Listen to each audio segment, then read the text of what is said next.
नमस्कार साथियों, शेखावाटी यूनिवर्सिटी के यूजी के फर्स्ट और थर्ड सेमेस्टर के जितने भी स्टूडेंट हैं उनके आज पेपर पैटर्न के बारे में इस वीडियो के अंदर हम चर्चा करने वाले हैं।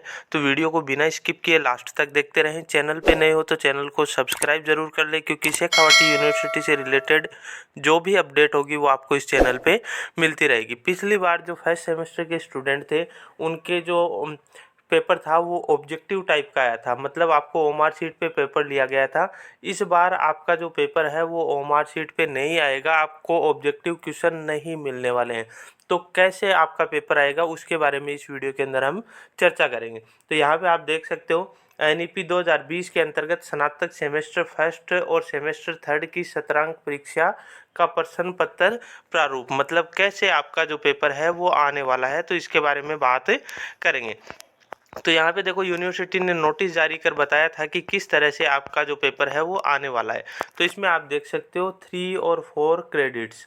इसका मतलब पहले आपको समझना ज़रूरी है, 3 क्रेडिट्स 4 क्रेडिट्स, मतलब आपके जैसे मतलब 3 पेपर तो आपके होते ही हैं, 3 सब्जेक्ट आपको लेने होते हैं।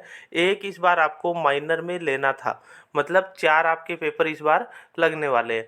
3 पेपर तो आपके जो सब्जेक्ट के हैं, उसके अलावा एक माइनर का पेपर आपको लेना था। 3 मेजर सब्जेक्ट होते हैं, उसके बाद एक माइनर का पेपर होता है। उनका जो पेपर पैटर्न है वो इस टाइप का आपका रहने वाला है। इसमें आपको 3 घंटे का टाइम मिलने वाला है और आपको 100 नंबर का पेपर आएगा और कम से कम आपको 40 नंबर आपको चाहिए पास होने के लिए। पहले 36 नंबर में पास हो जाते थे, अब आपको 40 नंबर इसके अंदर दिए गए हैं कि 40 नंबर अगर आपके आएंगे तभी आप पास होंगे, उसके अलावा नहीं होंगे।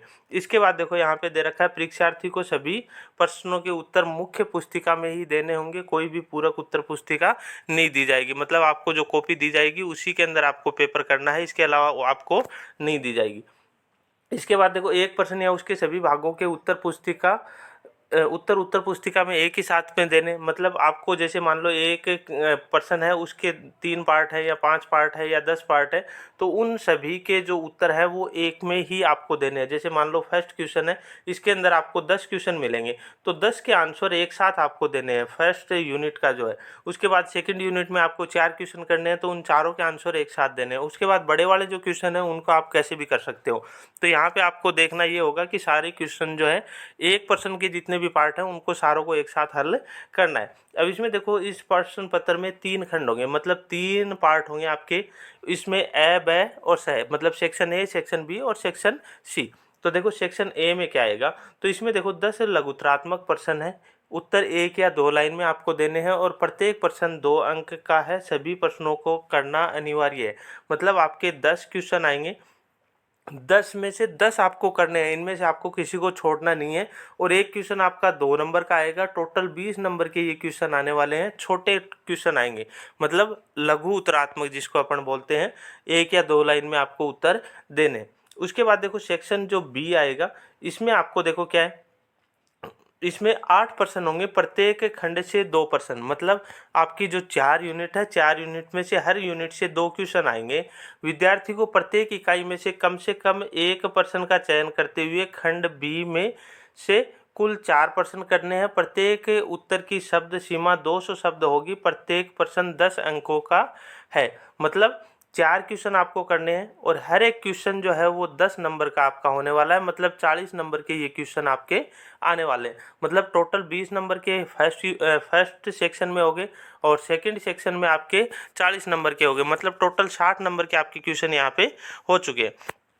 इसके बाद देखो सेक्शन सी जो आएगा, खंड 6, इसमें आपके 4 दीर्घ उत्तरात्मक प्रश्न होंगे। प्रत्येक खंड से 1 प्रश्न, उनमें से विद्यार्थी को 2 प्रश्नों के उत्तर देने हैं। प्रत्येक उत्तर की शब्द सीमा 400 शब्द होगी।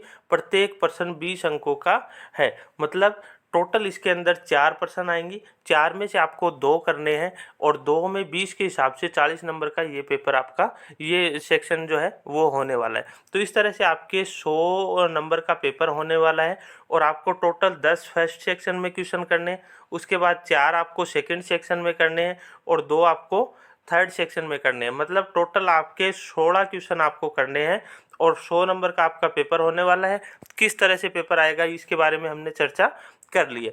अब इसके बाद देखो, ये तो आपके मेजर और माइनर सब्जेक्ट हो गए जो आपके कंपलसरी है। इसके बाद जो आपके अब इस बार क्या है कि वीएसी वगैरह के जो फर्स्ट और 1 और 2 क्रेडिट के आपके दे रखे हैं, जैसे वीएससी का हो गया, वैल्यू एडेड कोर्सेस, है ना।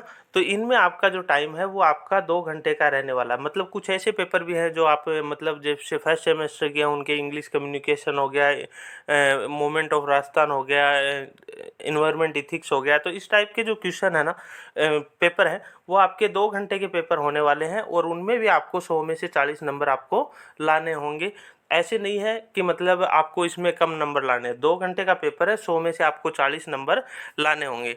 उसी तरह का पेपर पैटर्न आपका इसमें भी रहने वाला है। तो इसमें भी देखो, इस प्रश्न पत्र में भी 3 खंड होंगे। मतलब इसमें भी आपको ऑब्जेक्टिव क्वेश्चन नहीं मिलेंगे। इसमें भी आपको वैसे ही जैसे मतलब आपके मेजर और माइनर में होंगे ना, उसी टाइप का पेपर इसमें आने वाला है।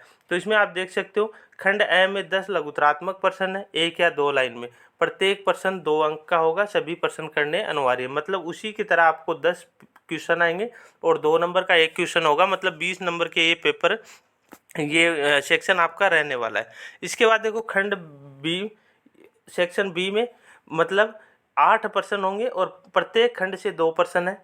विद्यार्थी को प्रत्येक इकाई में से कम 1 प्रश्न का चयन करते हुए खंड ब से कुल 4 प्रश्न करने हैं। प्रत्येक उत्तर की शब्द सीमा 40 शब्द होगी और प्रत्येक प्रश्न 10 अंकों का होगा। मतलब 10-10 नंबर के आपके 4 क्वेश्चन आपको करने हैं। टोटल 8 आएंगे, 8 में से आपको 4 करने हैं। 4 आपके 40 नंबर के ये होने वाले हैं। इसके बाद देखो, आपका खंड 6, इसमें 4 दीर्घ उत्तरात्मक प्रश्न होंगे और इनमें से आपको 2 प्रश्न करने हैं। प्रत्येक की शब्द सीमा आपकी 200 शब्द होगी। प्रत्येक प्रश्न 20 अंकों का होगा। यहाँ पे शायद कुछ मिसप्रिंट हो सकता है। नहीं, मिसप्रिंट नहीं है, ये आपको देखो, उसमें क्या था, आपको 400 शब्द में देनी थी। 20 नंबर का जो पेपर था मेजर और माइनर में, आपको 400 शब्दों में देना है, यहाँ पे 200 शब्दों में ये। और 10 नंबर वाला है, यहाँ पे आपको 100 शब्दों में ये। मतलब आधा कर दिया है आपको। मतलब इसमें आपको थोड़ा कम लिखना है मेजर और माइनर की तुलना में। और यहाँ पे भी आपको 200 शब्द में लगभग आपको लिखना है और 20 नंबर का आपका ये क्वेश्चन होने वाला है। तो इस तरह से आपका जो मेजर माइनर मतलब 3 क्रेडिट, 4 क्रेडिट या फिर 1 क्रेडिट, 2 क्रेडिट का आपका जो पेपर है वो आने वाला है। तो पिछली बार के चक्कर में आपको नहीं रहना है कि पिछली बार आपको ओमार शीट में पेपर दिए गए थे, आपको आंसर करने थे। इस बार आपको पूरी तरह से रिटर्न में आपके पेपर होने वाले हैं। किसी भी प्रकार का कन्फ्यूजन आपको नहीं रखना है, और किसी बच्चे के कोई डाउट हो तो आप कमेंट सेक्शन में पूछ सकते हो। तो आज के लिए इतनी अपडेट थी। मिलते हैं नेक्स्ट अपडेट के साथ, तब तक के लिए धन्यवाद।